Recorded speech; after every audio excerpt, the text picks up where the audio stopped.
ఈరోజు దేశవ్యాప్తంగా ప్రతి గ్రామంలో ప్రతి పట్టణంలో శ్రీకృష్ణుని జన్మదినాన్ని పురస్కరించుకొని ఇవాళ వారి వేడుకలు జరుపుకొని వల్బాపూర్ లాంటి గ్రామంలో ఉట్టి కార్యక్రమాన్ని పెట్టుకున్న సందర్భంగా దీంట్లో పాల్గొని ప్రైజులు పొందినటువంటి వాళ్ళందరికీ శుభాకాంక్షలు తెలియజేస్తా ఉన్నాం. శ్రీకృష్ణుని గురించి ఎంత చెప్పినా ఒడవని చరిత్ర. మనిషి బతికున్నంత వరకు, భూలోకంలో మనిషి బతికున్నంత వరకు ఆయనను తలుచుకొని మనిషి ఉండడు, ఆయన స్ఫూర్తి పొందని జాతి ఉండదు. ఆయన మానవాళికి అనేక మార్గదర్శనం చేసిండు. ఓరి నరుడా, నీవు నిమిత్త మాత్రుడివి, కర్త కర్మ క్రియ నేను మాత్రమే, నేనే చేయించేవాడిని, నేనే సృష్టిలో అన్ని అని చెప్పినటువంటి మహనీయుడు శ్రీకృష్ణ భగవానుడు.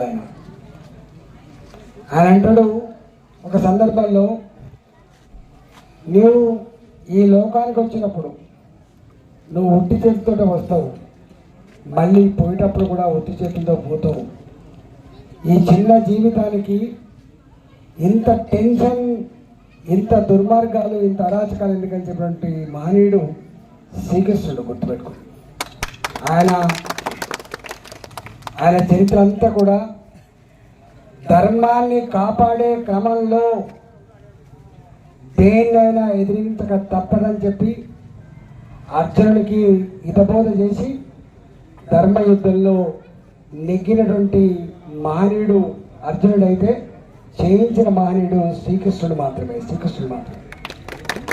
ఆనాడు పంచ పాండవుల గురించి, కౌరవుల గురించి, ఆ రోజు జరిగినటువంటి మహాభారత యుద్ధ సంగ్రామం గురించి మీరు టీవీలలో అనేకం చూసినప్పుడు ఎంత మనకి ప్రతి మనిషికి ఎట్లా స్ఫూర్తి పొందుతామో అర్థమైంది. కాబట్టి ఇవాళ మరొకసారి శ్రీకృష్ణుని జన్మదిన సందర్భంగా ఆయన ఒకసారి అవలోకనం చేసుకొని మనుషులంతా కూడా ధర్మం కోసం, న్యాయం కోసం, మంచి కోసం కలిసిమెలిసి ఉండేటువంటి జీవితాన్ని అలవాటు చేసుకోవాలని చెప్పి ఈ సందర్భంగా తెలియజేస్తూ, వల్బాపూర్ మా శ్రీకృష్ణుని వారసుకి ఎక్కువ ఉన్నటువంటి గ్రామం ఇది. మా యాదవ సోదరుల గ్రామం కాబట్టి నాకు తెలిసి గ్రామం వేడెంతో వాడెంతో, దీనికి కమిట్మెంట్ ఏందో నాకు తెలుసు. కాబట్టి ఇవాళ మళ్ళీ అదే పద్ధతిలో ఈ ఉత్సవంలో పాల్గొన్న మా ఆడబిడ్డలకు, మా యువకులకు, మా ప్రజలందరికీ కూడా ధన్యవాదాలు తెలియజేస్తూ, మీ అందరికీ శుభాకాంక్షలు తెలియజేస్తూ, భారత్ మాతాకి